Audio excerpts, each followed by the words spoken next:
I'm in the heart of one of the biggest ecological success stories of recent times. Welcome to Moor Lodge Nature Reserve in Scotland. With nature in Britain being in serious trouble, this is your chance to visit the largest rewilding project in Scotland. A 72,500 acre estate is one of the most important areas for nature conservation in the British Isles. After 25 years of extremely hard work, the pine woods, bogs and the mountains are slowly returning to their former glory.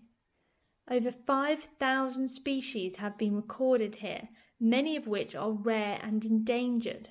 In an area of outstanding natural beauty, you'll be able to find red deer, red squirrels, there's salmon in the rivers, and there's even golden eagles and grouse. So why are rewilding projects like this so important?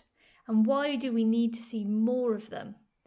Rewilding can help reverse species extinction, tackle climate change, and improve our own health and well-being. Until next time!